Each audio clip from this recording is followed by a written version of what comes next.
Assalamualaikum warahmatullahi wabarakatuh. Berjumpa dengan Basa-Basi Giatama. Salam literasi. Assalamualaikum warahmatullahi wabarakatuh. Salam sejahtera. Semoga kita selalu dalam keadaan yang sehat, bahagia, dan tak lupa untuk bersyukur. Kali ini kita akan membahas tentang teks editorial. Teks editorial ini mengacu pada kompetensi dasar 3.3, 4.3. Dan kali ini kita akan dulu membahas tentang apa itu teks editorial, bagaimana skema penyampaian sebuah teks editorial, dan struktur teks editorial. Baik, apa itu teks editorial? Pernah dengarkah? Mari kita simak. Teks editorial atau tajuk rencana, kalian pernah mungkin mendengar sebuah istilah tajuk rencana dalam bentuk berita. Nah, ini pun ada di dalam editorial tentunya. Kenapa? Karena editorial ini adalah karangan argumentatif. Berarti dia merupakan sebuah opini atau pendapat yang merupakan pendirian dari seorang editor. Apa pendirian itu? Sudut pandang yang diambil oleh editor, hal yang diyakini oleh editor dari apa? Dari fakta yang dia dapatkan, dari hasil investigasi yang dia dapatkan. Hingga dia mendapatkan sebuah pandangan secara subjektif tentang fakta-fakta yang dia temukan di lapangan mengenai beberapa pokok masalah atau isu yang sedang hangat diperbincangkan. Lalu mungkin ada yang bertanya tentang apa bedanya editorial dengan berita. Jika berita adalah keseluruhan dari sebuah informasi, bisa berupa editorial, bisa juga hanya menyampaikan laporan peristiwa. Contohnya, kemarin ada yang meninggal misalnya karena tertabrak di bypass siswa SMP Ciaur Beti.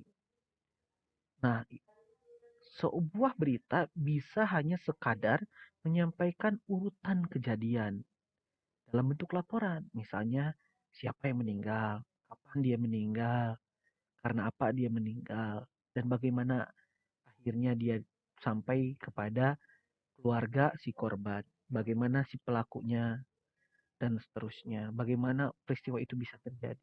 Jadi dia hanya menyampaikan urutan peristiwa dan hanya melaporkan urutan-urutan kejadian. Atau dia juga hanya menyampaikan sebuah sebab akibat. Akibat dia tidak memperhatikan ruas jalan dan karena dia ingin naik sebuah truk dan lain sebagainya sehingga dia terpleset maka menyebabkan dia terlindas. Itu hanya menyampaikan informasi tapi bukan pandangan seorang penulis. Editorial itu menyampaikan argumen si penulis. Bagaimana menurut penulis? Kenapa hal itu bisa terjadi? Ada saran, ada solusi, ada harapan yang diberikan dan ditawarkan oleh seorang redaktur atau pimpinan redaksi. Itu yang membedakan antara editorial dengan teks berita. Fungsi teks editorial ini menjelaskan tentang suatu peristiwa, tapi bukan hanya sekadar isu, tetapi menjadi suatu laporan yang memiliki bukti, data yang akurat. Maka kalian mungkin sering mendengar istilah faktual dan aktual. Jadi ada dasarnya. Dan dia juga apa tujuan lainnya? Untuk menolong masyarakat atau pembaca dalam memahami fakta-fakta yang diberikan. Sehingga dapat menyikapi sebuah informasi secara bijak. Jadi bukan hanya dia menyampaikan informasi saja. Tapi ada hal yang dia jelaskan. Ada hal yang dia mencoba untuk giring. Sudut pandang apa yang dia coba tawarkan. Tadi ada istilah pendirian, seorang editor atau redaktur pimpinan redaksi. Maka pola penyajian apa yang sering ditawarkan pada teks editorial dalam bentuk eksposisi? Kenapa eksposisi? Karena dia argumentatif, bisa proses.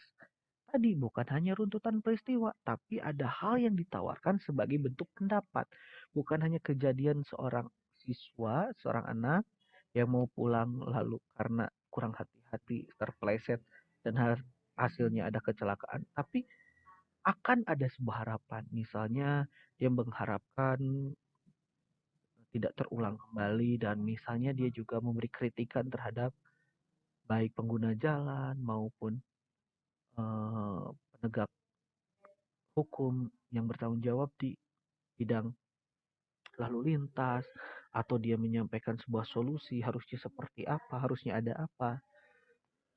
Jadi banyak sekali hal yang diungkapkan. Ada hal yang diungkapkan, maaf, ada hal yang diungkapkan dari segi pandangan dia terhadap suatu masalah atau peristiwa. Ada kausalitas sebab akibat, dia menyampaikan, tapi di akhirnya tetap ada pandangan yang dia tawarkan berdasarkan sebab akibat itu. Berdasarkan pengelompokan, misalnya pandemi ini. Ada beberapa pengelompokan, ada pandemi yang dari perkotaan, ada pandemi pedesaan, ada yang kalangan umur sekian, ada kalangan umur sekian, ada dalam lingkup yang mana. Dia juga menyampaikan sebuah pengelompokan, tapi diakhiri atau diberi pamungkas sebagai sebuah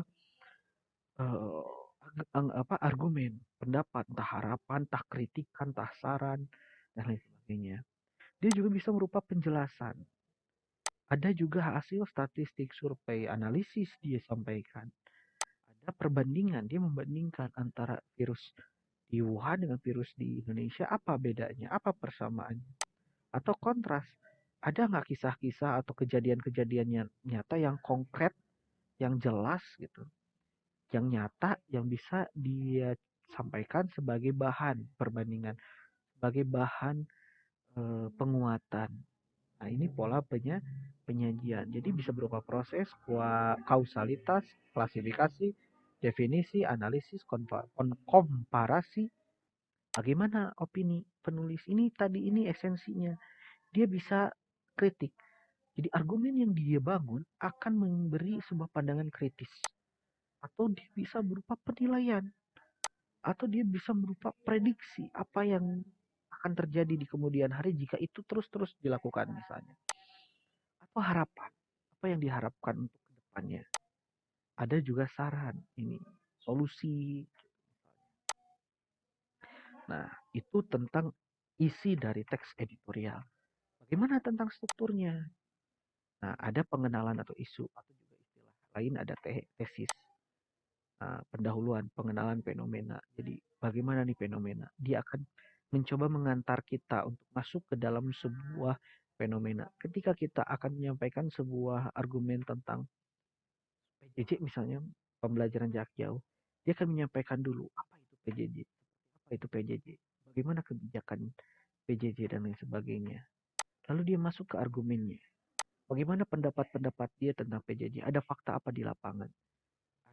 Ada ada informasi apa yang dia bisa angkat? Ada peristiwa mungkin, ada sebuah isu, ada masalah apa dalam PJJ? Misalnya tentang kuota lah, tentang gadget, tentang lain hal, permasalahan-permasalahan PJJ. Dia ungkapkan. Nanti dia akan menawarkan sebuah penegasan. Apakah simpulannya itu berupa harapan, kritikan, saran. Nah, dia akan menguatkan itu sebagai bentuk pandangan seorang redaktur. Nah, ini saya ambil sebuah artikel tentang berita menyucikan ruang publik kita.